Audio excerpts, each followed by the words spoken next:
Good morning, friends, juniors, and seniors. How's everyone today? I'm fine, and I'm here back again. I hope everyone is fine and everyone is in a good mood. I hope and pray. Today's topic of discussion will be on enterprise business ethics. Today's topic of discussion will be on enterprise business ethics. Yes, some may say ethics is irrelevant because there's no ethics, right? But even then, I believe there is some ethics somewhere, and that's why we are here. Good and what is right is to become the soul of the enterprise. I earnestly believe and I pray and promote that goodness and what is right is to become the soul of the enterprise. And today's topic, enterprise business ethics. Here I'm talking about ethics, and I'll be also talking about goodness. Goodness exists, I believe. There might be critics who might say there's no goodness. I'm not going to argue. We are not in an ideal state, but yet there exists to some extent goodness within the business. I repeat, to some extent. Let's start wherever you are. Stay well and stay fine and just relax and listen to the lecture. If it makes sense to you, that's all I want. If it doesn't make sense, my apologies. So let's start. It is needless to say that at the moment we seem to be far away from any sort of ethics and goodness. In spite of such a remark, I have to admit ethics and goodness still exists, and that is why there is still hope in business. Not everything is about despair. I see positivism, I see something good in everything. And that's why I still think there is hope in what we are doing. In this episode, I'm trying to focus on a new culture led by ethics, which will take the center stage of the enterprise.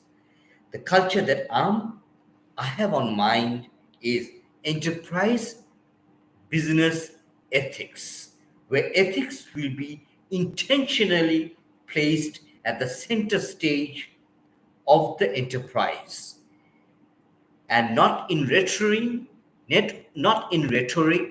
but in reality. Goodness and rights, I believe, must be increased. We have goodness,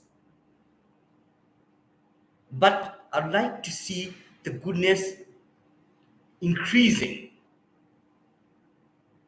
That is all through the all through the enterprise business ethics, a new culture which I'm trying to promote and advocate, which should take the center stage. That's all in reality. As I believe there is goodness in everything, even now.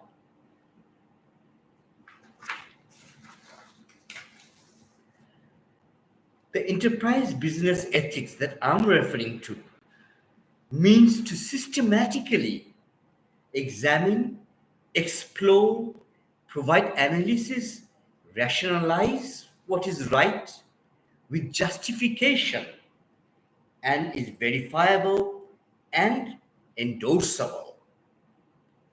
Very, very important.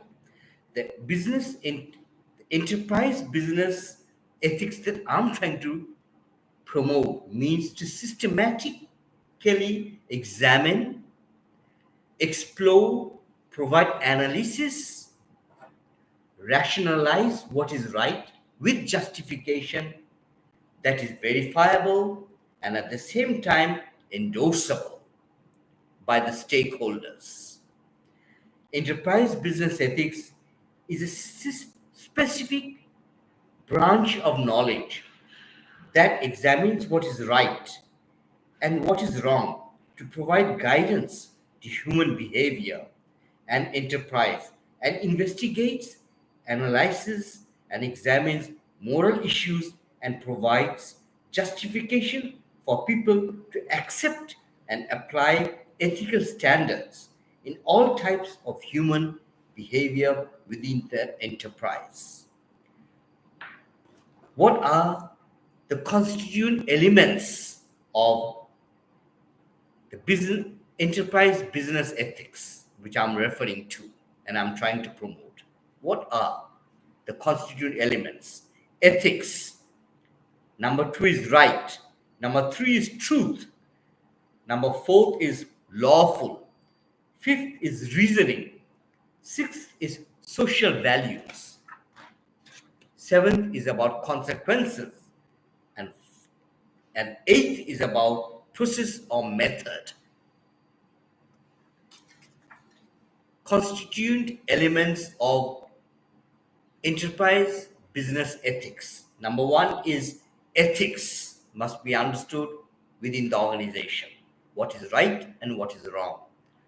What is right, that needs to be that needs clarification. Again, right is an entitlement. I've discussed that in my previous lecture. I've discussed rights on its own in one of just in the previous lecture. I think I did it yesterday. I think I covered it yesterday. Truth. What is truth? Truth is a vital element of ethics. If it's not true, it's not ethical. And the question is, what is truth? I think I've covered this topic in my previous lecture. Lawful. It must be lawful. At the same time, there must be reasoning.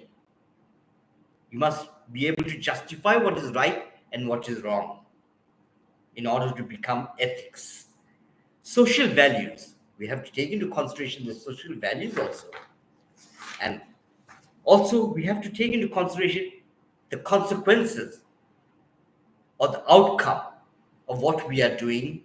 At the same time, we have to take into consideration the method, how it is done.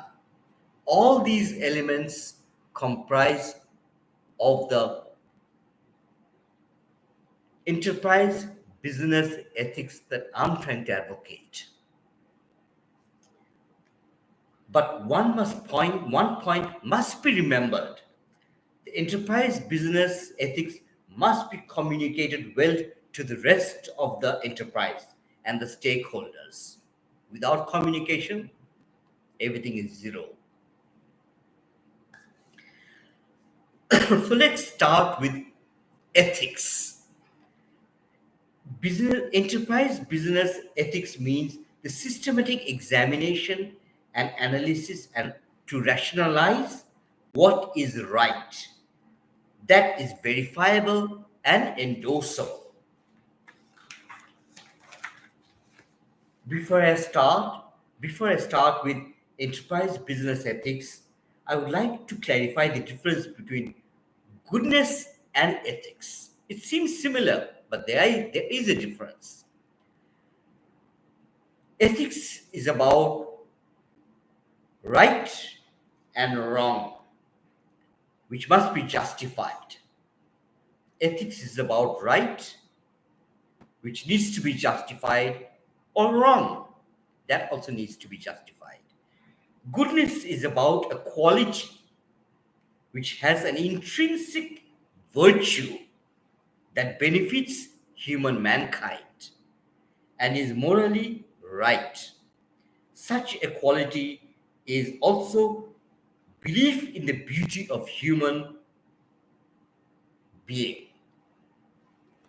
Goodness is about quality like being honest, helpful, kind,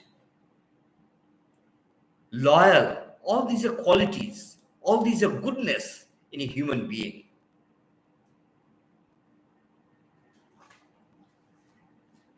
This is a quality which I would like to see in the organization or enterprises, and I'd like to see it going up instead of going down. And I can only hope for the best. As HR professionals, I believe what I'm saying makes sense, at least to some extent. The simple question is, what is right? What is the right thing to do?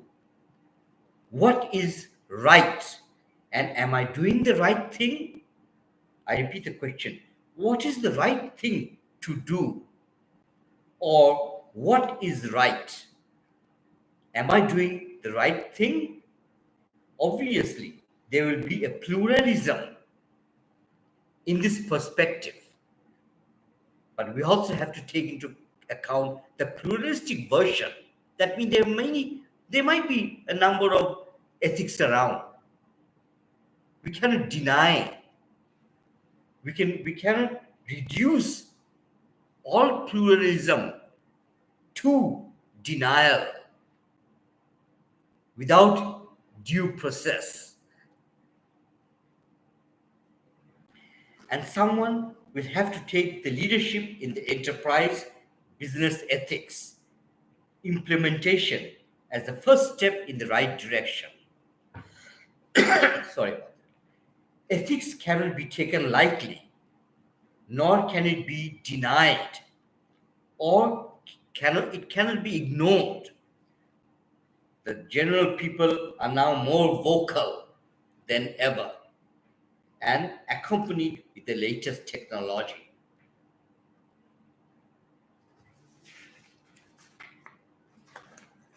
So, in ethics, there are four basic perspectives in ethics. Number one perspective is descriptive. Number two perspective is normative. Number three perspective is meta ethics. Number four perspective is applied ethics. So, descriptive ethics is about how the world is in reality. It is an ontological approach to ethics, which means we are discussing the reality. Normative ethics is about how the world should be.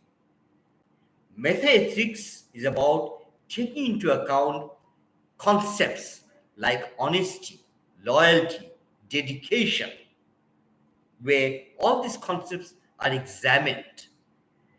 Applied ethics is where the theories of ethics are applied to other disciplines. What are the disciplines? Animal rights, human rights, consumer rights. All the theories of ethics are applied to these disciplines. Also, ethics can be divided into, we can also divide ethics into further two parts. What are they? One is consequential ethics, another one is non-consequential ethics. Consequential ethics is about ends justify means, which means the result is considered. If the result is right, it is ethical. That's one approach of ethics, which is called consequential. Everything is seen in terms of outcome. If the result is right, that action is right. On the other hand, non-consequential ethics is about means justify action, which means the means, it is the method, it is the process. If the process is right, the action is right, and it is justifiable and is ethical. Here we are talking about means justify action. The process or the method is considered. How something is achieved is the issue of non-consequential ethicists. Again, ethics can be divided into further two parts: egoism and utilitarianism. Egoism is about self interest, individual in nature, profit, greed, and comparison. And this is supported by the outstanding scholar Adam Smith, who's written the book The Nation, The Wealth of Nations. I'm not sure when, I can't give you the date and time when he's written the book, but it is a very famous book, The Wealth of Nation, Adam Smith, where he has actually discussed about capitalism. Capitalism to me means it's about self-interest. There's nothing wrong with it. This is another version of ethics. It's about self-interest, thinking too much about yourself. It's about individual in nature. It's about profit. It's about greed. It's about comparison. I'm not actually discussing good or bad, but this is about egoism or egoism. Another version of ethics is about utilitarianism. Utilitarianism. That's another type of ethics, which is about majority must benefit. Now the focus is on majority. Majority must benefit. Happiness to the majority in numbers, and also doing intrinsic goodness to people. But here I'm using the word majority. John Stuart Mill was a great advocate of this theory, which is called utilitarianism. This perspective of ethics is about majority.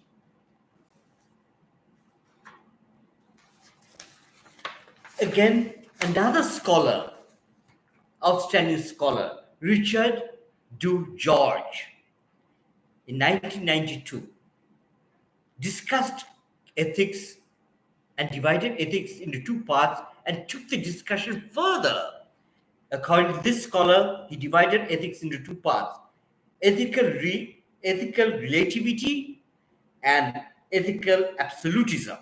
Ethical reality means when in Rome, do as the Romans do.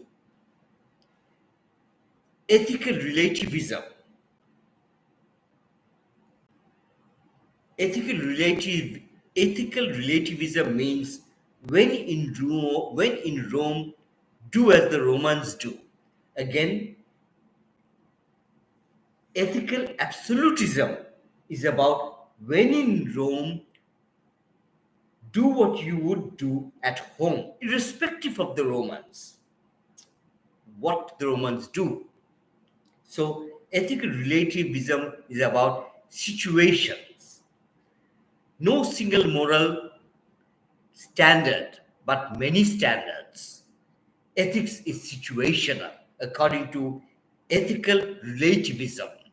On the other hand, ethical absolutism is about one single standard. For example, crime is a crime, theft is a theft, killing is a killing. There's only one standard of ethics. To me and to the rest of the audience, it is bad. One definition of ethics, which is called ethical absolutism. There's only one standard, one moral standard: crime is always a crime. On the other hand, ethical relativism is about different ethics exists. There's no one single ethical standard. My view of ethics is about a more humanistic perspective which takes into account intrinsic good, which is the great German philosopher Immanuel Kant tried to promote. I'm a great supporter of Immanuel Kant. He actually talked about goodness, and his goodness is, to some extent, doing good as a duty, as an obligation, and it must be unconditional. What a great philosopher. His goodness, according to Immanuel Kant, is about doing good, which is a duty, an obligation, and it must be unconditional. Think about the above statement and whether it makes sense or not.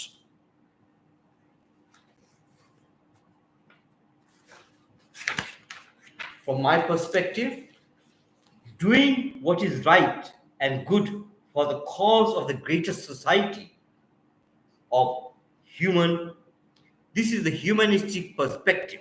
We are talking about doing good for the greater society at large.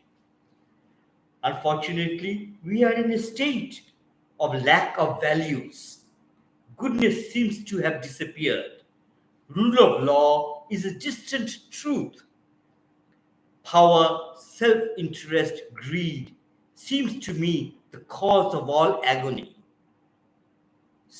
causing stress, unruly behavior, and frustration, which has the potential to cause mental stress. This is the reality that I'm talking about. We are in a state of lack of values. Goodness seems to have disappeared. Rule of law is a distant truth. Power, self interest, greed, and competition seem to be the cause of agony, unruly behavior, and frustration that can and will always cause mental stress.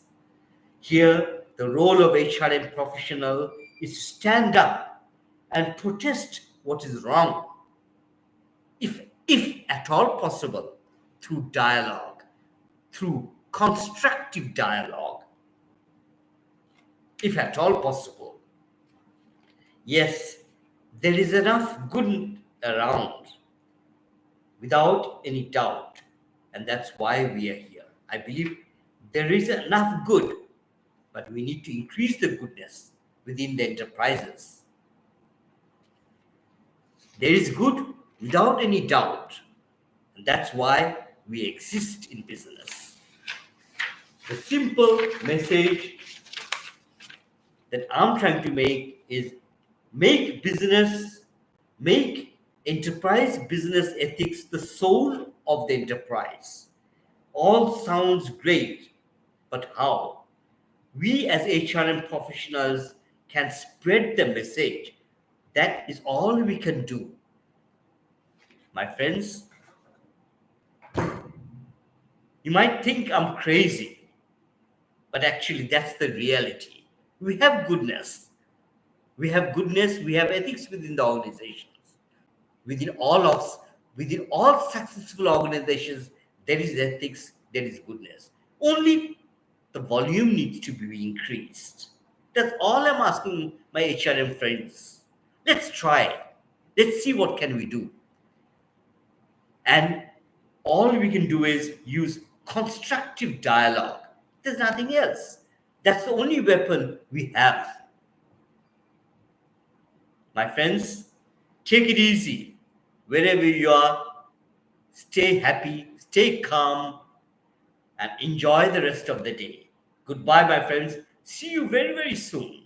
Take care, my friends. Bye bye. Goodbye, everyone, brothers and sisters.